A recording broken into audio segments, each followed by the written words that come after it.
Hi sis, welcome back to our channel. For today's video, so ayan, meron tayong pa-box ngayon. Oo. So meron tayong i-unbox today. So itong bubuksan natin is para to sa aming store. Oo. Kaya mga kasis, huwag na natin patagalin. Buksan na natin.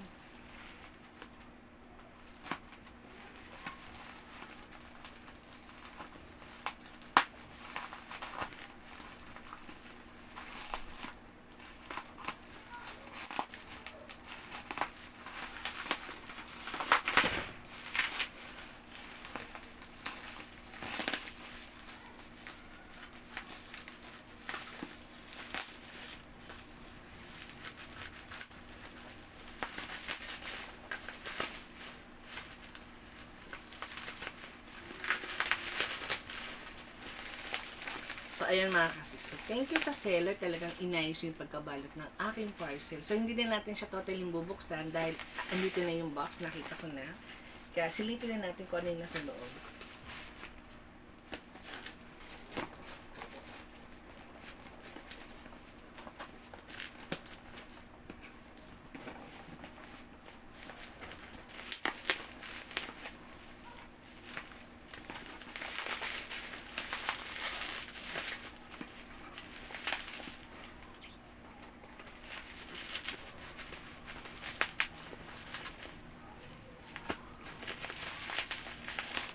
So, ang hirap yung buksan mga kasis.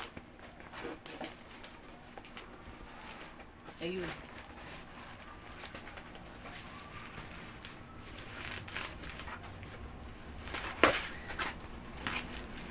So, ito yung parcel natin. Ito na.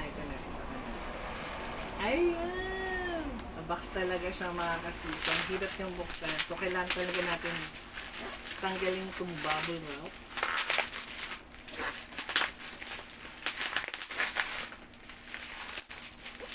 Ayan.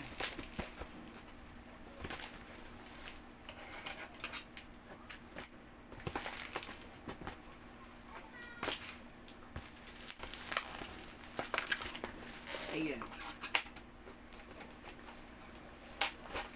Oops, ito na siya.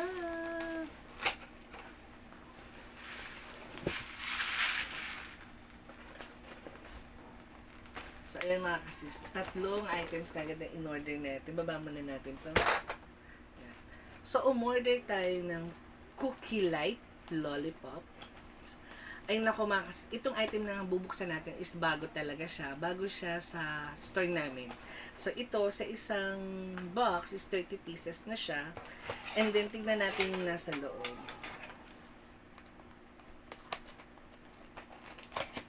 Uy, ang ganda.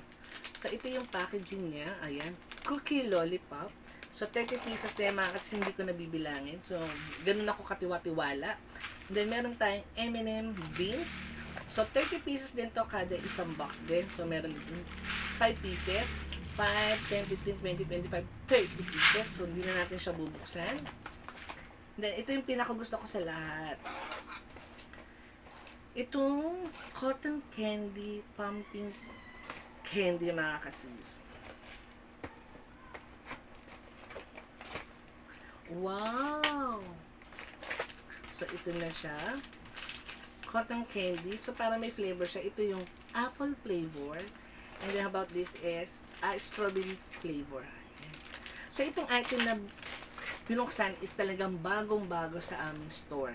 Ayan. So, sana matuwa yung mga kids na customer namin at tangkilik itong aming bagong product. Ayan. So, ayan. So, mga kasis. Meron tayong cotton pumping candy. So, cotton candy siya. And then, meron tayong M&M beans. At meron tayong lollipop cookies light. So, yun lang mga kasis. Maraming salamat. So, don't forget to like and subscribe.